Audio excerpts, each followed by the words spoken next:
पूर्व जन्म में जब ये माधवी नाम की गोपी, ठाकुर जी भी छोटे से हैं और उस समय में बहुत लंबी आयु के बाद ब्याह नहीं होता था, छोटी अवस्था में ही ब्याह हो जाता था। पर भगवान के जितने भी सखा हैं सब ठाकुर जी से बड़े हैं, सब ठाकुर जी से बड़े। एक आध कोई छोटे हैं, बाकी सब ठाकुर जी से बड़े। तो ठाकुर जी के सखा का ब्याह हो गया। ठाकुर जी को पता नहीं चली, बहुत ध्यान से सुनो सब लोग, इधर देखो। ठाकुर जी को पता नहीं चली कि कब कब में ब्याह हो गया। लेकिन एक दिन श्री दामा अपनी पीहर गई हुई बहू को ले जाने के लिए तैयार हुआ और जैसे ही सब सखाओं को बोलने आया कि मैं जा रहा हूं, तो ठाकुर जी बोले, अरे श्री दामा, वैसे तो तू रोज पुराने से लत्ता ने पहन के आ जाए, आज बड़े चमकदार लत्ता पहन के आयो, कहां को जा रहे हो भैया? तो श्री दामा बोलो, लाला मैं तो अपनी ससुराल जा रहा हूं। ठाकुर जी बोले, जी कौन सा गांव है ससुराल? श्री दामा बोले, लाला जी गांव ना है तो कोई शहर है? बोले ना शहर ना है। तो कोई देश है? बोले ना देश ना है। तो लाला जब हम बड़े है जाए, हमारो ब्याह है जाए, तो जा कन्याते हमारो ब्याह होवे, वाको घर हमारो ससुराल होवे, वहां जा रहा हूं। जैसे वहां माधवी रोई थी कि मेरे बींद कौन, ऐसे ठाकुर जी रोने लगे, मेरी ससुराल कहां है? श्री दामा तेरी ससुराल तो मिल गई, मेरी ससुराल कहां है?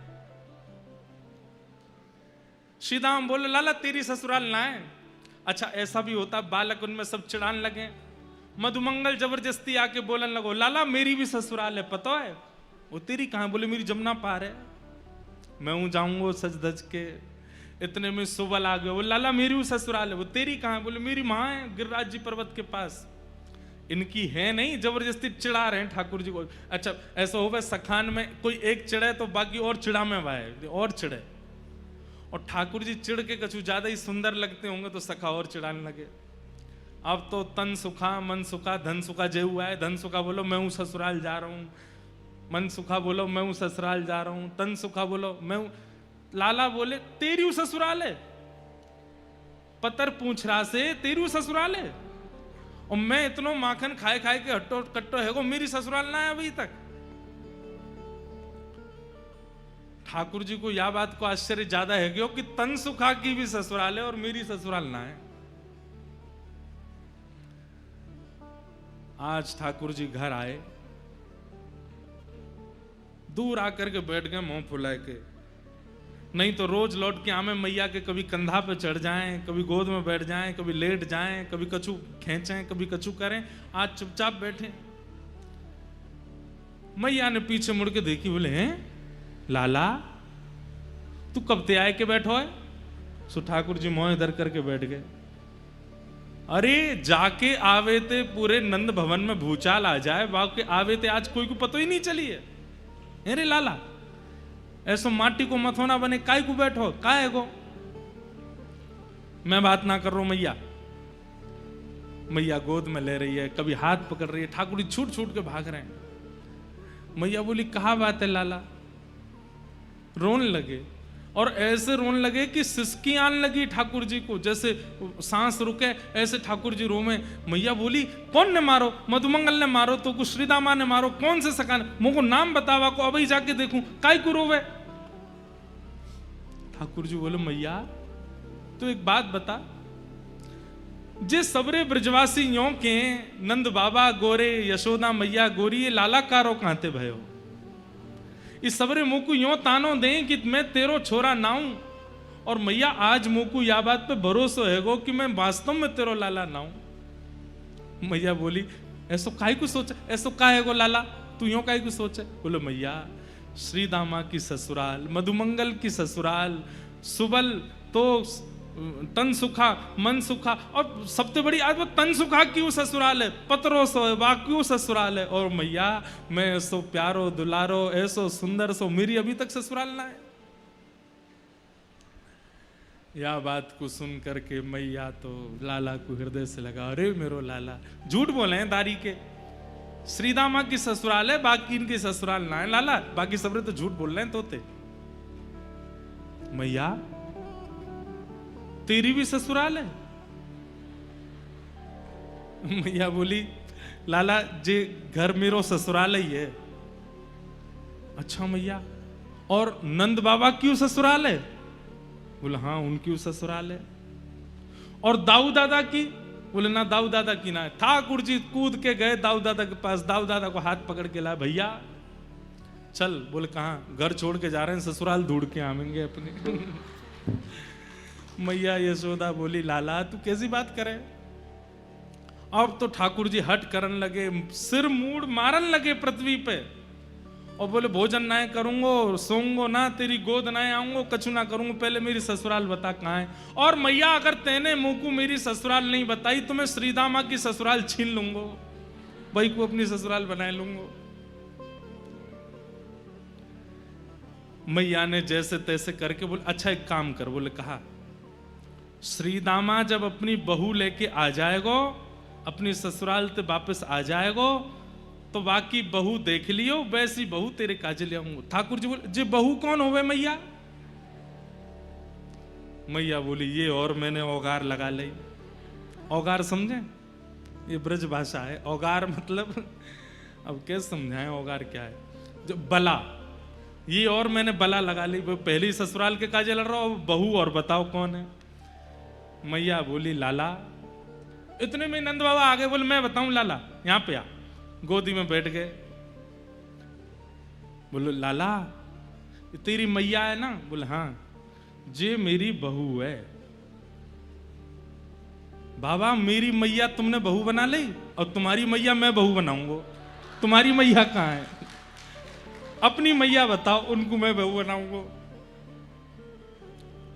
सब लोग ठाकुर जी की बात सुन के ऐसी मधुर बात करें। इसीलिए तो श्रीमद् वल्लभाचार्य जी कहते हैं, अधरम मधुरम वदनम मधुरम हसितम मधुरम चलितम मधुरम नैनम मधुरम रेणुम मधुरम मधुराधिपते अखिलम मधुरम।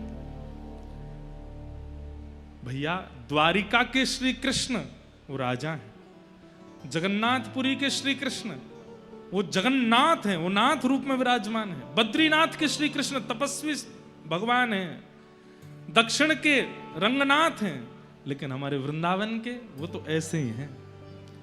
उनके सामने जाकर के लोग बाग कितनी बड़ी बड़ी बातें करते हैं, हमारो बिजनेस चलवाए दो, हमारे काम बनवाए दो, हे बिहारी जी हमारो। बिहारी जी नाए जाने कायते बिजनेस के, बिहारी जी नाए जाने ये सब कहा बात कर रहे हो। उनके सामने तो बालकनवारी बात करो, वो बालक हैं। वृंदावन के श्री कृष्ण तो मधुर कृष्ण हैं, उनके सामने जाकर के सारे संसार के प्रपंचों की चर्चा मत करो। प्रपंचों की चर्चा करने के लिए और भी लोग हैं। वृंदावन श्री कृष्ण के पास जाके तो जैसे एक छोटे बालक, अभी कोई आपके रिश्तेदार का छोटा बालक आ जाता है, उसको आकर के आप ये बोलते हो क्या, आजकल तो भैया हमारा मुनाफा नहीं चल रहा है, बढ़िया प्रॉफिट नहीं हो रहा है, बहुत लॉस जा रहा है। सेकंड क्लास का बालक बोलेगा ये क्या होता है, ये आप क्या कह रहे हैं? बेटा आजकल शेयर मार्केट बहुत गिर गई है, सोने का दाम इतना हो गया है, चांदी का इतना बढ़ गया है। मम्मी के पास, मम्मी चलो यहाँ से, ये तो अंकल कैसी बात करते। ऐसे ही ठाकुर जी हैं, वृंदावन के श्री कृष्ण लाला हैं। वृंदावन के श्री कृष्ण लाला से लेकर के रास बिहारी तक ही रहते हैं, उसके आगे की लीला श्री कृष्ण वृंदावन में नहीं करते। तो इसी मध्य में ही हमको लीला में प्रवेश करके वृंदावन जाना चाहिए। हम इन्हीं लीलाओं का चिंतन करते हुए जाएं। घर कैसे बनता है, व्यापार कैसे चलता है, परिवार व्यवस्थित कैसे होता है, ये वृंदावन श्री कृष्ण को नहीं पता। अब बात वो है भैया, जानते तो वो सब हैं, लेकिन हमें नहीं बोलना है, वो लाला है।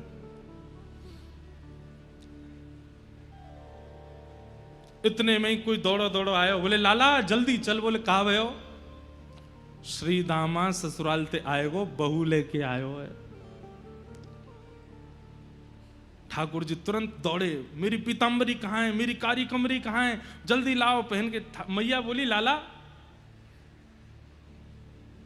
कहा करे को बहू को? बोले मैया मक्खन जैसा होतो को खावे को खाऊंगो। लाला बहू खावे की चीज ना है, बहू तो देखवे की है, और फिर तेरा ब्याह है जाएगा ना, फिर तू सब समझ में आ जाएगी। ठाकुर जी दौड़ करके गए, यहां श्री रामा अपनी बहू लेके माधवी लेके आयो है।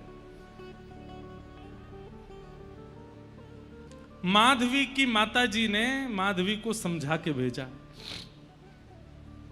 बोले तू वापस अपने ससुराल जा रही है? बोले हाँ। सब चीज को ध्यान रखियो लाली, सास की बात मानियो, ससुर की सुनियो, पति की यूं करियो, आदि आदि सब बातें कहीं। और बोली तू एक बात तो गांठ बांध के जा। बोले कहा? बोले तेरे जो पति हैं श्री रामा, इनको एक सखा है, वाको नाम है कन्हैया। बोले हाँ। चाहे कछु है जाए, जीवन भर तो को घूंघट में ही बूढ़ो है नो पड़ जाए, घूंघट में ही रही आइयो, लेकिन वाकू अपनो मुख मत दिखाइयो। क्यों मैया? अरे मैंने ऐसी सुनी है कि वृंदावन में वो कन्हैया नेक्सो वो जाको मुख देख ले या जाको अपनो मुख दिखाई दे, वाको पातिव्रत धर्म आदि सब नष्ट हो जाए, वो वही को है कि रह जाए। माधवी ने तो तभी घूंघट कर लियो, और घूंघट करके गांठ बांध दी। बोले मैया मैं सौगंध खा के कह रही हूं, मुख नहीं दिखाऊंगी। बंधुओं एक बात बोलें, माताओं का बहुत बड़ा रोल होता है अपनी बेटी के ससुराल को सुरक्षित करने का। बेटी के मतलब बेटी की मां का, उसकी कैसी शिक्षाएं बेटी लेती है और अपने ससुराल में जाकर के कैसा व्यवहार करती है, इस पर मां को बहुत ध्यान देना चाहिए। आप कहेंगे महाराज जी ये बेटान ने क्यों नहीं समझाओ, बेटी ने क्यों समझाते रहते हो मंच से? भाई देखो समझाया उनको जाता है जिनके ऊपर जिम्मेवारी होती है। जो खाली बैठे रहते हैं उनको क्या थोड़ी समझाया जाता है? जिन पर कोई काम धंधा ही नहीं है, वो बस बैठने आए हैं, ऊधम करने आए हैं, ऐशो आराम करने आए हैं, उनको क्या समझाना? पर जिनको संभालना है, जो व्यवस्था प्रमुख है, उनको समझाया जाता है। माताओं के ऊपर बहुत बड़ा दायित्व है, इसलिए उनको समझाते हैं, समझाया। लेकिन ऐसी शिक्षा नहीं देनी चाहिए जैसी माधवी की मां ने दी है। उनसे मत बोलना, उनके प्रति ऐसा व्यवहार रखना, वो कुछ भी कहें तुम ये करना, ऐसा ये सब नहीं है। अनाचार अत्याचार किसी को सहना नहीं चाहिए। अगर ससुराल में अनाचार अत्याचार होता है तो उसके प्रति आपको कदम उठाना चाहिए। लेकिन कई बार ससुराल पक्ष के लोगों का व्यवहार अलग अलग होता है। नया घर है ना आपके लिए, तो उस व्यवहार को समझना चाहिए कि भाई सब लोग हमारे अनुकूल नहीं हो सकते, हम थोड़ा समझें इनका व्यवहार, इनकी विचार, और उसके अनुकूल से हम फिर प्रतिक्रिया दें। हाँ, वो विचार अत्याचार में अगर परिवर्तित हो जाए तो फिर कदम उठाना भी चाहिए। लेकिन केवल आपके विपरीत स्वभाव वाला है और आप उसी से ही उखड़े उखड़े रहोगे तो फिर कैसे गृहस्थ आश्रम चले? सबका स्वभाव अलग होता है, थोड़ा समझना चाहिए। माधवी को समझाया कि तू कन्हैया को मुख मत दिखाना। माधवी ने गांठ बांध ली, बोले कि कोई बात नहीं मैया, आप तुम यही देखना। निकल पड़ी अपने ससुराल की ओर। यहां बीच रास्ते में ठाकुर जी आ गए और ठाकुर जी ने आके कही, अरे सीदामा आए गए हो? बोले हाँ। कैसी लगी ससुराल? बोले लाला जब मिलेगी तो को तो पता चलेगी कितना सुख मिले ससुराल जावे में। ससुराल जाने में इतना अच्छा क्यों लगता है लोगों को? अभी तो ब्याह के बाद ही पता चलेगी, लेकिन फिर भी मन में भाव आता है कि सबको ससुराल, भले ही 4-5 दिन नहीं नहाता होगा, लेकिन जिस दिन ससुराल जाना होगा उस दिन जरूर स्नान करता है, नए वाले कपड़े पहनता है, बढ़िया सुंदर जो है दाढ़ी वाड़ी बना लेता है कि ससुराल जाना है। क्यों? घर में क्यों नहीं रहते ऐसे? क्योंकि ससुराल में मान मिलता है, और मान व्यक्ति को प्रिय होता है। बहुत बड़ी बात है। मान जहां भी मिलेगा व्यक्ति को वो अच्छा ही लगेगा, और जहां मान नहीं मिलता हो वहां जाने की किसी के घर में कोई मान नहीं करता, सम्मान नहीं करता, इसलिए घर में मन नहीं लगता लोगों का। लेकिन वही मान, सम्मान, प्रेम घर में होने लग जाए तो घर से कौन जाए।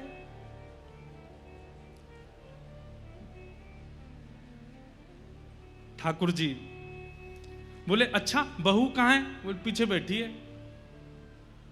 सीधामा ने इशारा कियो, बोले अरे माधवी मेरो सखा है कन्हैया, या को मुख दिखाए दे। जैसी सुनी कन्हैया आ रहे हैं महाराज, घूंघट लेकर के ऐसे पकड़ करके माधवी बैठ गई। बोले ये तो वही है जिसके लिए मैया ने मना किया। हाथ पांव कांपने लगे। जिनका मुख देख करके सारी पीड़ाएं दूर हो जाती हैं, सारे कंटक दूर हो जाते हैं, वो सामने खड़े हैं और माधवी अपना मुंह बंद करके, घूंघट करके, आंख बंद करके खड़ी है। नंद जी को छैया, बलभद्र जी को भैया लाल, या को मुख देखे ते कटत यम फंद। जिसका मुख देखने से यमराज के फंदे कट जाते हैं, उसके मुख को देख करके माधवी मुख दिख रही है अपना। कहने की बात, ऐसी शिक्षा किसी को मत दो कि कोई व्यक्ति ठाकुर जी से मुंह मोड़ ले, ठाकुर जी से मुख छुपा ले। ठाकुर जी तो अंदर ही बैठ गए पालकी में और कह रहे हैं भाभी जी ने मुख दिखाई दो अपनो। मैया ने कही है आपको मुख देख करके जाऊंगा और फिर जैसा बताऊंगा वैसी बहू मेरी आवेगी, नेक दिखाई दो। माधवी तो ऐसे बैठ जाए, कभी ऐसे बैठ जाए। ठाकुर जी ने पास जाए तो दूर रह जाए, मुख नहीं दिखावे। ठाकुर जी ने चरण तक पकड़ लिए, बोले अरे भाभी जी ने मुख दिखाई दो, मैं तुम्हारे पाम पर रहा हूं, नेक दिखाई तो दो। लेकिन माधवी ने मुख नहीं दिखाया। नन्हे से गोपाल जी को क्रोध आ गया। बोले बड़ो गुमान करके बैठी है अपने मोहड़े को, तेने मुंह को मुख नहीं दिखायो ना, आज इतनी याचना करने पर भी मुख नहीं दिखायो। मैं तो को वचन दे के जा रहा हूं, एक नहीं दो दो जन्मन तक याचना करेगी तब भी मेरो मुख नहीं दिखेगा तो को, और युगन तक प्रतीक्षा करेगी तब भी मेरो मुख दिखेगा नहीं तो को। बड़े बड़े कष्ट सहने पड़ेंगे, बड़ो श्रम करना पड़ेगा तब जाकर के मेरो मुख दिखेगा तो को। माधवी बोल पड़ी, मैं क्यों तड़पूंगी तुम्हारे मुख देखवे को, मोह तड़पे की आवश्यकता नहीं है, चले जाओ, कभी मुख मत दिखाइयो अपनो। ठाकुर जी बोले ये तो समय बताएगा, और ऐसा कहकर के ठाकुर जी चले गए। माधवी को तो लगी आज जैसे जान बची हो, लेकिन कौन जानता था कि वो किस भाव से वंचित हो रही है। लौट करके माधवी जब अपने ससुराल पहुंची, रहने लगी वहां पर। अब तो स्थिति ऐसी है कि गोपियों के साथ यमुना जल भरने जाती है तो गोपियां कृष्ण की बात करती हैं, लौट करके घर आती है तो सास ननद कृष्ण की बात करते हैं। रात्रि में कहीं घूमने जाती है, बैठती है सखियों के बीच में तो वहां भी कृष्ण की बात करते हैं। अरे तेने देखी नंद को लाला आज कहां पहन के डोल रहा, अरे तेने देखी नंद के कन्हैया ने वावारी गोपी के यहां जैसे ऐसी लीला करी। माधवी कहती है तुम पे और कोई बात नहीं है, तुम्हारे अपने पति हैं, तुम्हारे अपने बाल बच्चे हैं, वो नंद जी के लाला पर पुरुष की ओर ऐसी कुदृष्टि क्यों रखती हो। सब गोपी घेर करके कहती हैं हेरी माधवी तेने अभी तक देखो ना है, दिखे नंद को लाला। दूसरी गोपी बोली हम बे, जैसे वो सामने थे आमे जे घूंघट कर ले लंबो और देखे ही ना उनकी ओर। माधवी बोली देखा नहीं है और देखूंगी भी नहीं, और ना मुझे आवश्यकता है। आहा। सब गोपी कहने लगी अरे माधवी कैसा लगे कन्हैया को देख के पता है,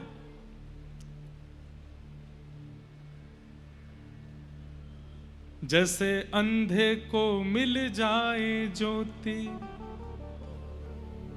निर्धन को मिले हीरे मोती, जैसे पतझड़ में फूल खिल गया मेरा सांवरा मुझे मिल गया। जैसे प्यासे को पानी मिल जाता हो, अंधे को नेत्र मिल जाते हो, निर्धन को मोती रत्न मिल जाते हो और पतझड़ में फूल प्रकट हो जाते हो, ऐसा ही लगता है कृष्ण को देख करके, कृष्ण को सुन करके, कृष्ण के बारे में जान करके। माधवी उठ खड़ी हुई, ना तो मैं अंधी हूं, ना मैं बहरी हूं और ना मैं प्यासी हूं, तुम देखो, मुझे नहीं देखना। अब तो माधवी अकेली जाती है जल भरने के लिए, अकेली बैठी रहती है। क्यों? सबके बीच में जाऊं तो कृष्ण की बात करते हैं।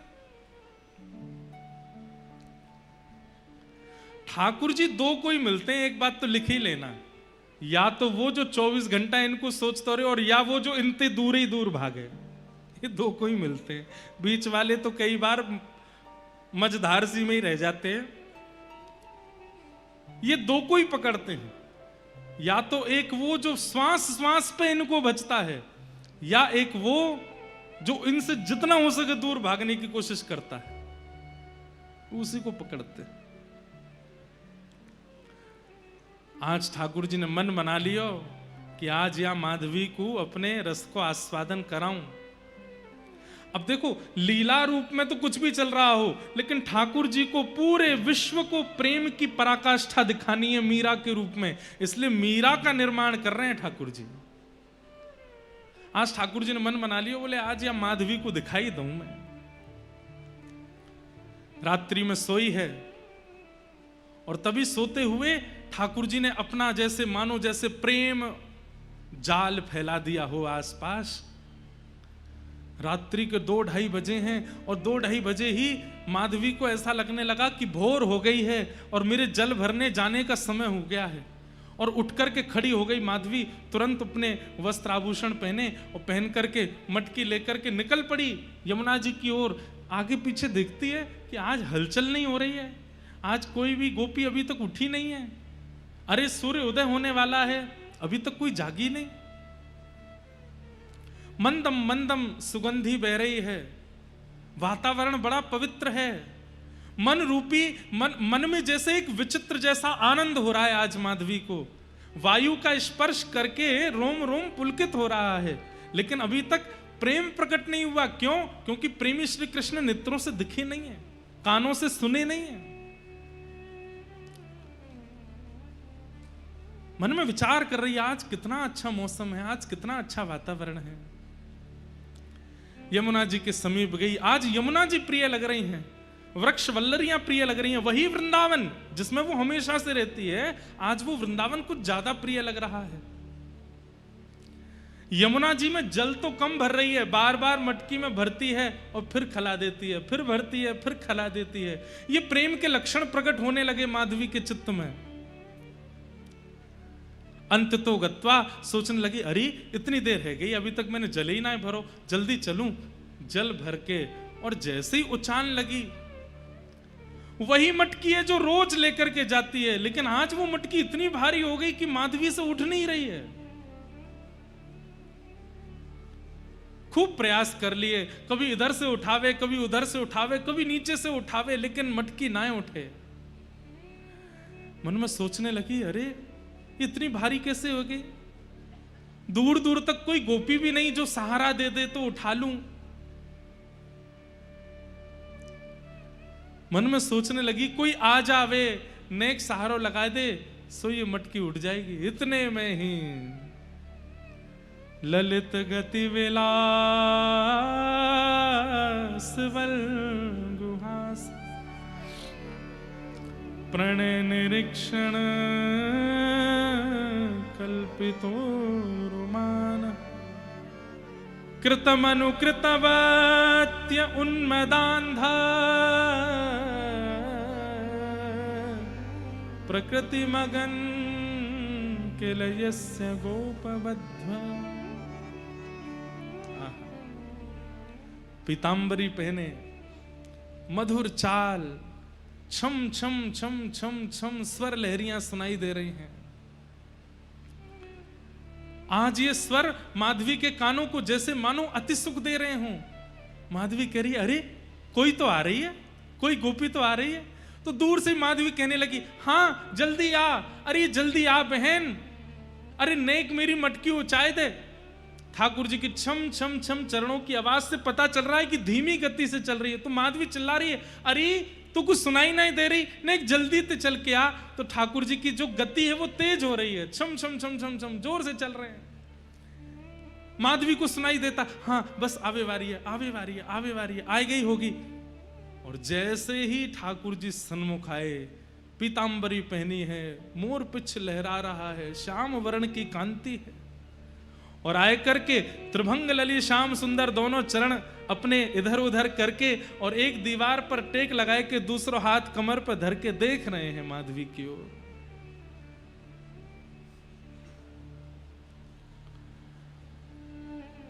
मीराबाई कहती हैं, जब मीरा के रूप में उनको माधवी का चिंतन हुआ तब मीराबाई ने ये पद गाया, हूं जल भरने जात थी सजनी,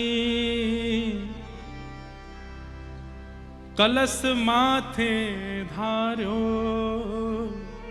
हूं जल भरन जात थी सजनी, कलश माथे धार्यो। तभी सांवरी सी किशोर मूरत, सांवरी सी किशोर मूरत, कछुक टोनो कर डारो, कछुक टोनो कर डारो। मुझ पर कोई टोना कर दिया। अब तो नेत्र खुले रह गए, मुख खुला रह गया, हाथ मटकी पकड़े रह गए, सांस मानो जैसे थमसी गई हो, कुछ सोच नहीं रही है, कुछ विचार नहीं कर रही है, बस रूप माधुरी का दर्शन, और नेत्रों से बिंदु गिर रहे हैं अश्रु के। रोम के अलग अलग अंग पर पुलकित हो रहे हैं, जैसे मानो रोए खड़े हो रहे हैं मीराबाई के। बंधुओं, ये भाव इसलिए सुनिए कि कभी श्याम सुंदर आ गए तो ऐसा ही होगा। सुध ना रही तन मन की, सब बिसर गयो बारो, कछुक टोनो करी डारो। भूल गई, भूली री भवन में तो बावरी बहीरी, कृष्ण नाम जबते श्रवण सुनोरी आली। भूल गई, ये तक भूल गई कि मैं कौन हूं, मैं कहां हूं, मैं क्या कर रही हूं, ये क्या हो रहा है, सब भूल गई। बस नेत्रों में कृष्ण, मन में कृष्ण, बुद्धि में कृष्ण, रोम रोम में कृष्ण, वो छवि। और उसके बाद तो मंद मंद ठाकुर जी मुस्कान लगे और मुस्काए करके कह रहे हैं, उठाए ले। माधवी करिए क्या? अरे मटकी उचाए ले। अच्छा उचाए लो? बोले हाँ। आप उचवाए दो? ठाकुर जी बोले मैं उचवाऊं? बोले हाँ। जैसे ही ठाकुर जी सन्मुख गए, छोटे से गोपाल जी, माधवी उन्हीं को देख रही है, कुछ चिंतन नहीं चल रहा है। ठाकुर जी एक तरफ से मटकी पकड़ करके खड़े हैं और माधवी से कह रहे हैं, अरे मैं अकेलो कैसे उठाऊंगा, तू भी तो नेक जोर लगा।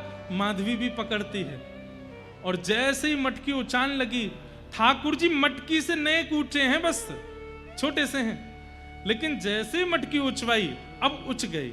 जैसे मीरा ने उठाई है, माधवी ने उठाई है, और जैसे ही उठाती जा रही है उतने ही बड़े श्याम सुंदर होते जा रहे हैं और बिल्कुल माधवी के सामने आ गए और आए करके मटकी उचाए करके वाके सिर पर धर दी है।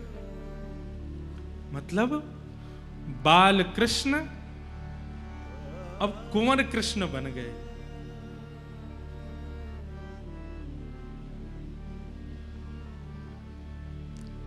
नेत्रों के ठीक सामने खड़े, होठ कांप रहे हैं, हाथ कांप रहे हैं, सोच नहीं पा रही है, सुध बुध नहीं है तन में।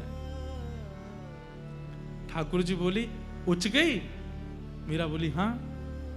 अब जाऊं मैं? माधवी कहती है नहीं, मत जाओ, यहीं रहो, सन्मुख रहो। ठाकुर जी बोले तेने तो मुख नहीं दिखायो ना मोकू, अब मैं नहीं दिखाऊंगा। और ऐसा कहकर के ठाकुर जी जा रहे हैं और माधवी रो रही है। कभी हाथ पकड़ती है, पर जैसे ही हाथ पकड़ती है हाथ अंतर ध्यान हो जाता है। कंधा पकड़ती है, अंतर ध्यान हो जाते हैं। केश लहरा रहे हैं, केश पकड़ती है, सर्वांगण कृष्ण अंतर ध्यान हो गए। अब तो वो माधवी व्याकुल हो गई। मटकी दूर गिरी है, जल फैल गया है, ढूंढ रही है। कभी किसी गली में जाती है, कभी किसी द्वार पर। अभी आधी रात हो रही है, सब ब्रजवासी सो रहे हैं और माधवी ढूंढ रही है। कहां चले गए श्याम सुंदर? नंद नंदन पिया कपट जो कीनो, नंद नंदन पिया कपट जो कीनो, निकल गयो निकल गयो निकल गयो छल करके जादू करके जादू करके जादू करके हो जादू करके हो पिया कित गयो जादू करके जादू करके कित गयो जादू करके। बस निर्माण हो गया एक प्रेम की ऐसी धारा का, जिस धारा में आज तक गोते लगा करके कितने जीव प्रेम की गति को प्राप्त कर लेते हैं। मोर मुकुट पीतांबर सोहे, मोर मुकुट पीतांबर सोहे, मोर मुकुट पीतांबर सोहे, मोर मुकुट पीतांबर सोहे। कबहु न मिले कबहु न मिले कबहु न मिले अंग भर के जादू करके जादू करके जादू करके हो जादू करके हो पिया कित गयो जादू करके जादू करके कित गयो जादू करके। मेरा दासी शरण जो आई, मेरा दासी शरण। सब लोग गा। बंधुओं, आपको पता है ये जो अभी हम सुन रहे थे ना, ये अंतिम दर्शन था ठाकुर जी का। इसके बाद मीराबाई को कम से कम 10,000 साल तक ठाकुर जी नहीं दिखे। ये अंतिम दर्शन था मीराबाई का। इसके बाद पदों में जो भी गाया मीराबाई ने, वो इसी दर्शन का भाव गाया है। यही दिखे हैं बस ठाकुर जी, इसके बाद दिखे नहीं है ठाकुर जी।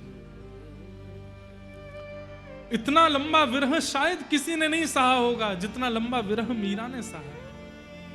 मेरा दास शरण जो आई, मेरा दास शरण जो आई, मेरा दास शरण जो आई, मेरा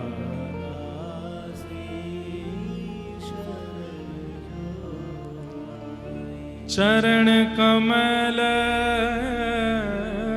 चरण कमल चरण कमल चित धर के जादू करके जादू करके जादू करके हो जादू करके ओ पिया कित गयो जादू करके जादू करके कित गयो। नहीं दिखे ठाकुर जी।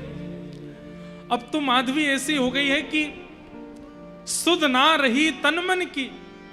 अब तो भोर हो गई, सब गोपियां सामने से आती हैं तो माधवी स्वयं को छुपाती है, नेत्रों के अश्रुओं को छुपाती है, अपनी मन की स्थिति को छुपाती है। हाथ पैर कांपते हैं उसके।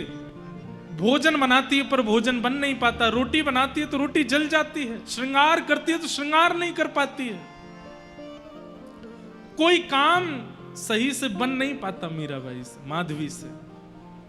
और बस अब ये भी उसको मन में भाव आता है कि मैं इन गोपियों से कैसे पूछूं कि ठाकुर जी कहाँ हैं। और ये गोपियां कभी ठाकुर जी को देखने जाती भी हैं तो माधवी को संग लेके नहीं जाती, क्योंकि सबको पता है कि ये तो चाहती नहीं देखना। तो माधवी भी कहने में झिझकती है कि मैं कैसे कहूं कि मुझे ले चलो, पहले मैंने इतनी बुराई जो की है। छिप करके कभी माधवी जाती भी है तो ठाकुर जी का दर्शन नहीं होता। धीरे धीरे ठाकुर जी बड़े हो गए। 7 वर्ष की आयु जब हुई और इंद्र पूजा मिटा करके जब ठाकुर जी ने गिरिराज पूजन कराया, सब ब्रजवासी गोवर्धन गए, उनमें माधवी भी गई है। आज माधवी के मन में एक आशा है, आज कृष्ण दिखेंगे, आज श्याम सुंदर दिखेंगे, आज मुझे कन्हैया जरूर दिखेंगे। लेकिन लाखों की तादाद में ब्रजवासी हैं, उनमें कभी पीतांबरी दिखती है दूर से, कभी एक भुजा दिख जाती है, कभी कोई उंगली दिख जाती है, कभी केश दिख जाते हैं, पर मुखमंडल नहीं दिख रहा। ऐसी योजना बनती है कि मीराबाई जितना भी घूम घूम के आती है माधवी, ठाकुर जी को देख ही नहीं पाती। अंत तो गत्वा जब इंद्र ने वर्षा की और 7 वर्ष के ठाकुर जी ने 7 कोस लंबे चौड़े गिरिराज पर्वत को अपनी बाम हस्त की कन्नी उंगली पर धारण किया, सब ब्रजवासी दौड़ करके जब ठाकुर जी के समीप पहुंच गए, माधवी जैसे तैसे प्रयास करके उस शिला के पास पहुंच गई जहां ठाकुर जी खड़े हैं।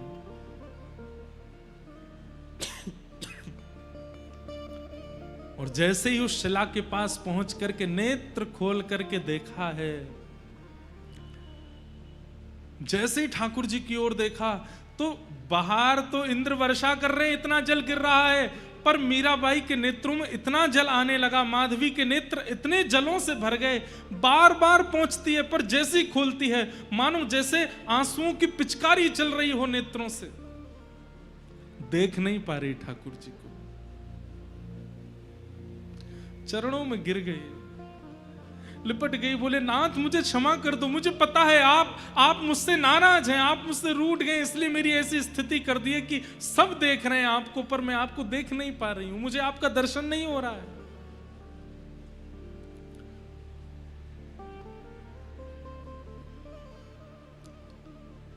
ठाकुर जी बोले माधवी अब तो तोको मेरे दर्शन के काजे प्रतीक्षा करनी पड़ेगी। और कितनी प्रतीक्षा करूं? 4 वर्ष पहले आप यमुना घाट पर आए थे मटकी उचाने के लिए, अब अभी तक मुझे दर्शन नहीं हुए और अब मैं सामने खड़ी हूं तो इतने अश्रु आ रहे हैं कि मैं देख नहीं पा रही हूं। अब ही तो नेक और प्रतीक्षा करनी पड़ेगी। माधवी बोली कितनी प्रतीक्षा? ठाकुर जी बोले 1 युग, 1 युग की प्रतीक्षा। माधवी तो मानो जैसे बावरी हो गई हो सुनकर के।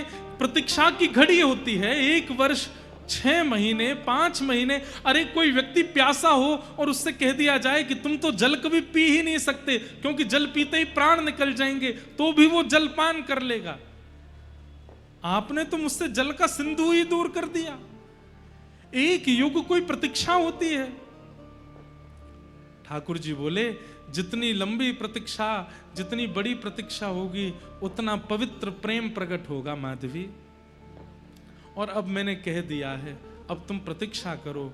द्वापर युग जब निकल जाएगा तब कलयुग प्रारंभ होगा, और कलयुग प्रारंभ होने के कुछ हजार वर्ष व्यतीत होने के बाद में मध्य में भक्ति शतक आएगा।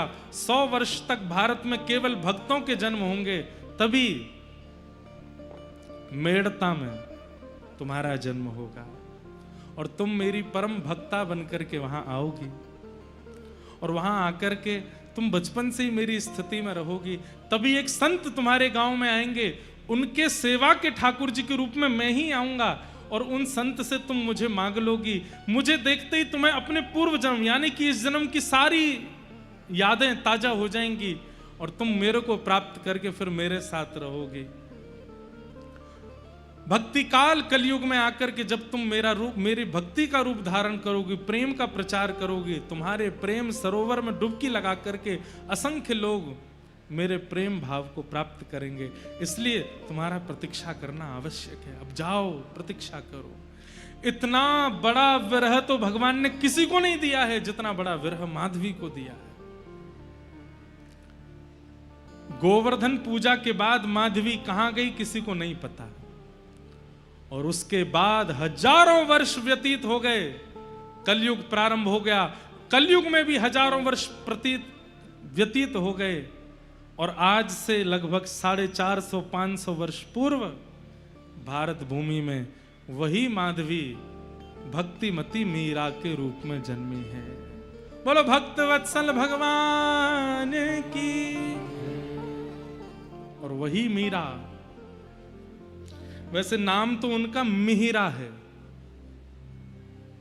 सूर्य की किरणों को बोलते हैं मिहिरा, नाम उनका मिहिरा है, पर जगत उनको मीरा बुलाता है।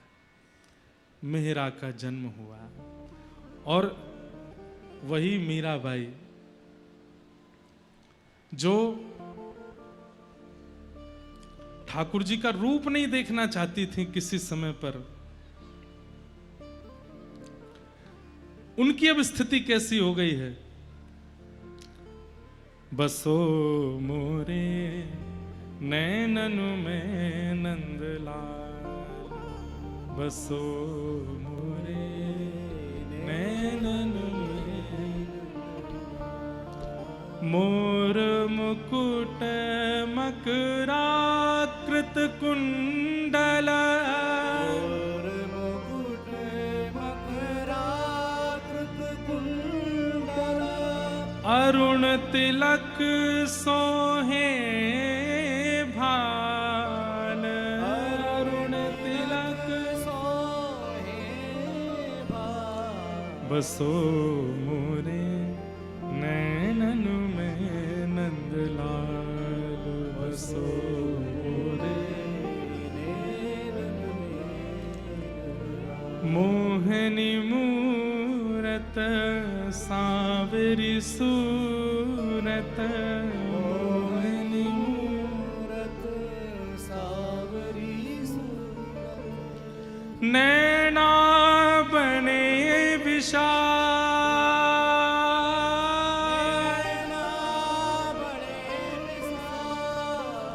और अधर सुधारस मुरली राजत, अधर सुधारस मुरली राजत, और उर्वे जंती माँ,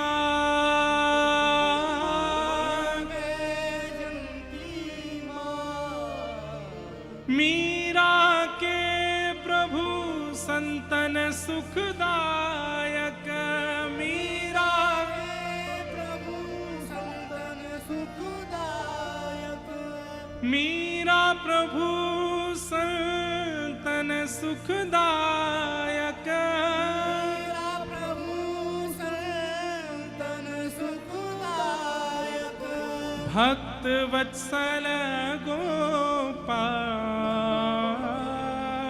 भक्त वत्सल गोपाल, बसो मोरे नैनन में नंदलाल बसो रे नैनन। वही मिहिरा मां के कहने पर कि यही तेरे बींद हैं, उस मूर्ति में ही अपने बींद को देख लेती है और बस वहीं से शुरू हो जाती है ये कहानी भक्तिमती मीराबाई के प्रेम की। आगे क्या क्या हुआ ये सब हम आगे कथा में सुनेंगे, एक एक विषय मीराबाई का पक्ष रखेंगे।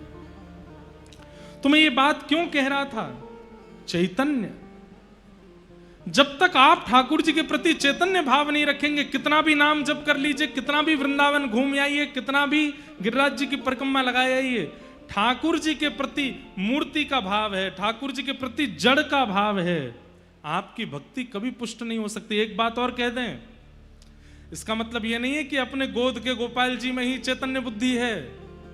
जहां कहीं गोपाल जी दिखेंगे सब जगह चैतन्य अनुभव होगा। आपको पीछे दिख रहे गिरधर गोपाल जी ये कोई कार्डबोर्ड नहीं लगेंगे, ये कोई सामान्य प्रतिमा नहीं लगेगी। सामने बैठ करके आप देख रहे हो और आपको ऐसा लगेगा गोपाल जी ऐसे अपने गिरधर लाल जी आंख मटकते हैं, कभी ऐसे हो जाते हैं, कभी हार के बैठ जाते हैं। आप जहां देखेंगे वहां ठाकुर जी के चैतन्य भाव का दर्शन होने लग जाएगा।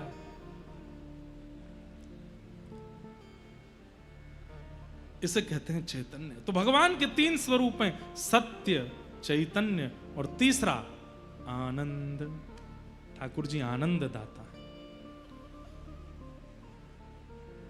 सच्चिदानंद रूपाय विश्वोत्पत्त्यादि हेतवे तापत्रय विनाशाय श्री कृष्णाय वयम नमः। ऐसे विश्व के रचयिता प्रणेता श्री कृष्ण को हम बारंबार प्रणाम करते हैं। श्री कृष्णाय वयम नमः। श्री कृष्ण को हम प्रणाम करते हैं। भागवत जी के महात्म्य में आगे भक्ति ज्ञान वैराग्य की पुष्टता की कथाएं बताई गई। भक्ति सुतौ तौ तरणौ गृहीत्वा प्रेमैक रूपा सहसा विरासित श्री कृष्ण गोविंद हरे मुरारे हे नाथ नारायण वासुदेव। श्री कृष्ण गोविंद हरे मुरारे नाथेति नामानि मुहुर्वदन्ति।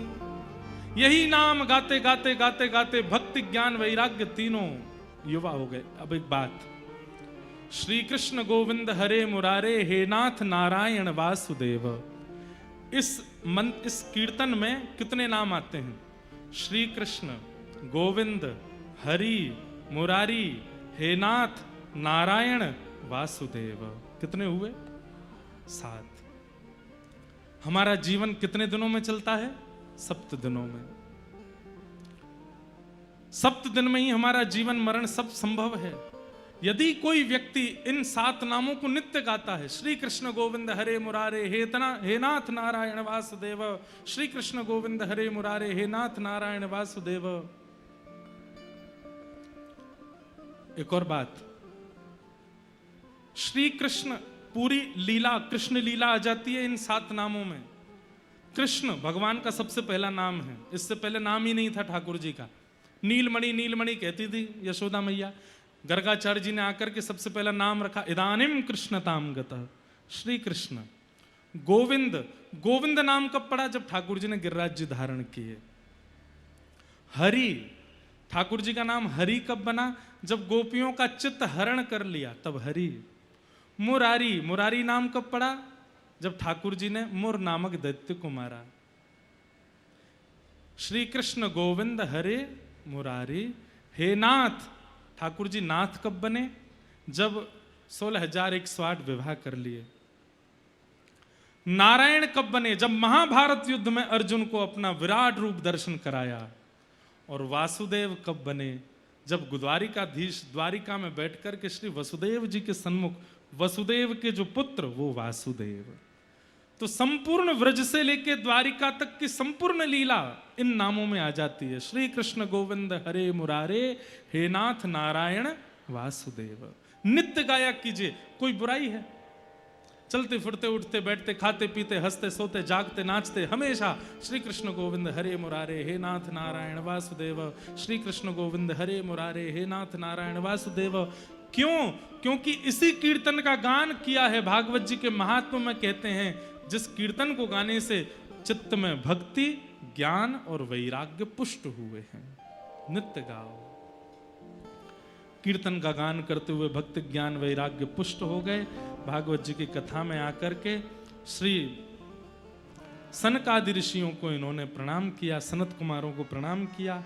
आगे भागवत जी में धुंधुकारी का प्रसंग सुनाया गया, जहां पर आत्मदेव नाम के ब्राह्मण जिनके कोई संतान नहीं थी, संत ने फल दिया, वो फल गैया को खिला दिया, तो गैया के गर्भ से गोकर्ण जी महाराज और पत्नी सहेली के बालक को ले आई, जो कि धुंधुकारी बने।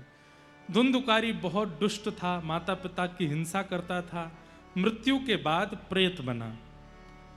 गयाजी श्राद्ध करने पर भी प्रेत योनि से मुक्त नहीं हो पाया। तब उसके निमित्त भागवत की कथा हुई, तभी वो अपनी प्रेत योनि से मुक्त हुआ। हम एक बात कहते हैं, जो भागवत जी प्रेत योनियों को, मरे हुओं को मुक्त कर देती, हम तो जीवित हैं, हम तो अभी जिंदा हैं। एक होते हैं मरे हुए, एक होते हैं पितृ बन गए, और उसमें भी प्रेत योनि में चले गए। प्रेत को कहते हैं जिनको नरक में भी स्थान नहीं मिलता, वो प्रेत बनते हैं। ऐसे प्रेतों को, अधम से अधमों को भी भागवत जी जब पवित्र कर सकती हैं, तो हम तो अभी जीवित हैं, हमें भागवत जी पवित्र क्यों नहीं करेंगे? निश्चित पवित्र करेंगे। बस कोई व्यक्ति धारणा कर ले कि मुझे अपने जीवन में पवित्रता चाहिए। और पवित्रता कैसी? ऐसी नहीं कि मैं खुद को देख के रीझूं, कोई और मुझको देख के रीझे। बस जब हम वृंदावन जाएं तो श्री राधा रमण हमसे प्रसन्न हो जाएं। हमारी, उनको पवित्रता बड़ी प्रिय है, ठाकुर जी को पवित्रता बड़ी प्रिय है। आप लोग मधुमंगल श्रीदामा की कथाएं सुनकर के ये मत सोचा करो कि ठाकुर जी तो घोड़ा बना करके मधुमंगल पे बैठ जाते हैं, श्रीदामा के बाल पकड़ लेते हैं, उनका झूठा खा लेते हैं। ठाकुर जी को पवित्रता अति प्रिय है, लेकिन जब वो किसी के चित्त की पवित्रता देख लेते हैं तो फिर उसके साथ कोई भी लीला करने में संकोच नहीं करते। फिर उसके हाथ का भी खा लेंगे, उसके गाल से भी चाट के खा लेंगे, उसके ऊपर भी बैठ जाएंगे। मतलब कोई व्यक्ति प्रोटोकॉल तब तक बनाता है जब तक व्यक्ति की दूरी है। व्यक्ति जैसे ही संबंधी हो जाता है, सारे प्रोटोकॉल खत्म कर दिए जाते हैं। लड़का जब पहली बार लड़की से मिलने जाता है विवाह के लिए, तब देखो कैसा नवा धोवा साफ सुथरा, कितना पवित्र बन के जाएगा। मतलब टी शर्ट में भी सरवट नहीं हो। लड़की कहती है कि भाई बड़े अच्छे हैं हमारे होने वाले पतिदेव। वो तो ब्याह के बाद पता चलता है 4 दिन तक नहाते भी नहीं है, पड़े रहते हैं। क्यों? ये प्रोटोकॉल इसीलिए बनाए जाते हैं ताकि व्यक्ति दूर है तो दूरी से हमारे अनुकूल बनने का प्रयास करे। और व्यक्ति जब अनुकूल बन जाता है तो सारे प्रोटोकॉल तोड़ दिए जाते हैं। राधा वल्लभ जी, बिहारी जी, राधा रमन जी, जगन्नाथ जी, ये सब इतने प्रोटोकॉल में क्यों रहते हैं? हमें चैलेंज कर रहे हैं, हमारे लायक बन जाओ, हम अपना प्रोटोकॉल तोड़ देंगे, तुम्हारे हो जाएंगे। मीराबाई के लिए तोड़ा है, सूरदास के लिए तोड़ा है। तुम अभी भी इतने पवित्र हुए नहीं हो चित्त से, इसलिए हम अपने प्रोटोकॉल में ही हैं। इसलिए भैया ठाकुर जी के अनुकूल बनो, और उनकी अनुकूलता केवल भागवत की कथा प्रदान कर सकती है। ऐसी भागवत के हम लोग मधुरमयी कथा श्रवण करेंगे। आज प्रथम दिन महात्म है। असारे संसारे विषय विषशंका कुलधिया, क्षणार्धम क्षेमार्थम पिबत सुख गाथा तुलसुधा, किमर्थम व्यर्थम भो ब्रजत कुपथे कुत्सित कथे, परीक्षित साक्षीयत श्रवणगत मुक्त्युक्ति कथने। बोलो भागवत महापुराण की। भागवत जी का महात्म्य सुनाया, मीराबाई के पूर्व जन्म माधवी स्वरूप की हमने कथा सुनी। अब हम लोग कथा को विश्राम की ओर ले चलेंगे और लाल जी का फल मनोरथ का दर्शन करेंगे। फल मनोरथ का दर्शन करने के बाद ही सब लोग यहां से प्रस्थान करेंगे। उससे पूर्व श्यामा हृदय कमल सो प्रगट्यो। भैया याकू गाए बिना तो वृंदावन प्रकट ही नहीं होएगो। करताल बजा के गाओ, भाव निमग्न होके गाओ। श्यामा हृदय कमल सो प्रगट्यो, श्री राधा हृदय कमल सो प्रगट्यो, और श्याम हृदय कुभार वृंदावन प्यारो वृंदावन, वृंदावन प्यारो, ओ वृंदावन प्यारो वृंदावन, वृंदावन। भैया हमारे बी पराग जी ने खूब मेहनत करके इस भजन को सबके मध्य में प्रकट कराया। आप सब लोगों ने श्रवण किया है ना? कौन कौन को ये पद पूरा याद है? हाथ उठा के बताओ। देखो महाराज, बाप से गाओ। वृंदावन प्यारो वृंदावन, हे श्री वृंदावन मेरो वृंदावन, सब सुख सागर रूप उजागर रहे वृंदावन धाम, सब सुख सागर रूप उजागर रहे वृंदावन धाम। हाँ प्यारो रहे वृंदावन धाम, प्यारो रहे वृंदावन धाम। हे रूप गोस्वामी प्रकट कियो जहाँ, श्री रूप गोस्वामी प्रकट कियो जहाँ, राधा गोविंद रूप निधान, वृंदावन प्यारो वृंदावन, हे श्री वृंदावन मेरो वृंदावन, रूप गोस्वामी प्रकट कियो जहाँ, राधा गोविंद रूप निधान, वृंदावन मेरो वृंदावन, हे श्री वृंदावन मेरो वृंदावन। भुजा उठा के गाओ। हे जयपुर में राजे राधे गोविंदा, श्री जयपुर में राजे राधे गोविंदा, हे भजो राधे राधे राधे राधे राधे गोविंदा, श्री राधे राधे राधे राधे राधे गोविंदा,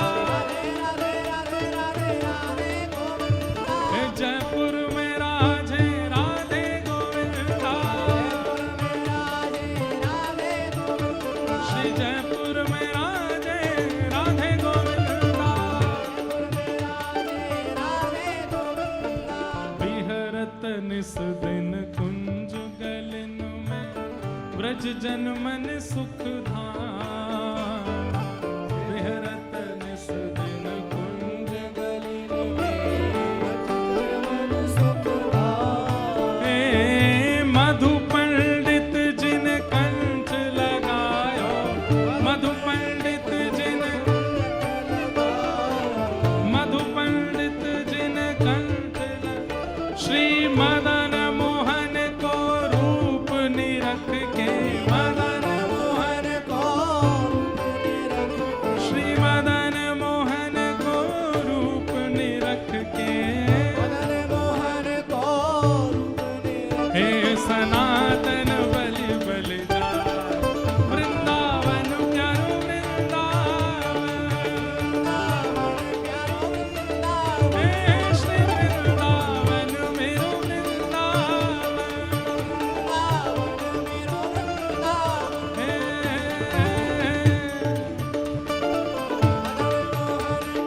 रूप निरख के मदन मोहन को सनातन बल बल जाए। वृंदावन मेरो वृंदावन, वृंदावन मेरो वृंदावन, हे श्री वृंदावन प्यारो वृंदावन, वृंदावन प्यारो वृंदावन। हे गोपी ग्वाल सब ही और धारे प्यारो गोपी नाथ। गोपी ग्वाल सब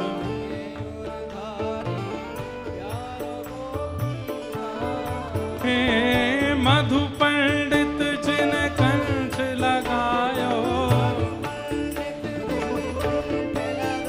देखो एक बात बोले, आपका स्वर इतना ऊंचा होना चाहिए कि हमारे साथ वाले जो संगीतकार हैं इनकी आवाज फीकी पड़े, तब तो जानो कि चंडीगढ़ में वृंदावन प्रकट भयो है, नहीं तो ऐसा ही है।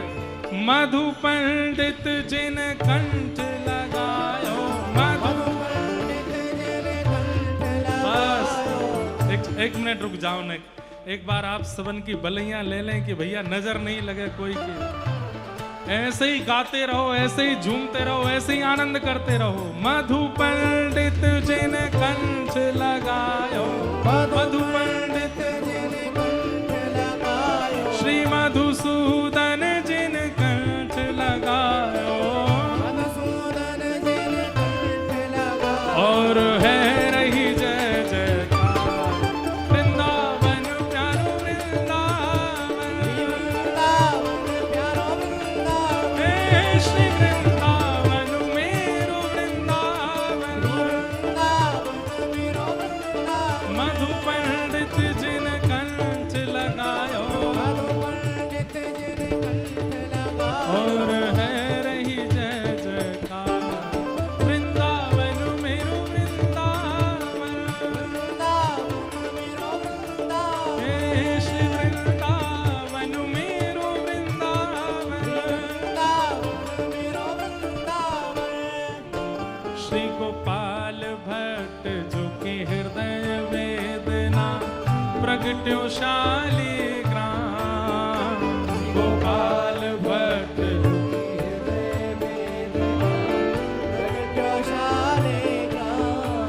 ओ मेरो राधा रमण प्यारो राधा रमण, मेरो राधा रमण प्यारो राधा रमण, ओ मेरो राधा रमण प्यारो राधा रमण। राधा रमण प्यारो राधा रमण। ओ श्री गोपाल भट्ट जो कि हृदय वेदना प्रगट्यो शालिग्राम। गोपाल भट्ट जो कि हृदय वेदना प्रगट्यो शालिग्राम। हे रूप सुधा को खान हमारो, रूप सुधा को, खान हमारो, रूप सुधा को खान हमारो। रूप सुधा को खान हमारो। हो प्यारो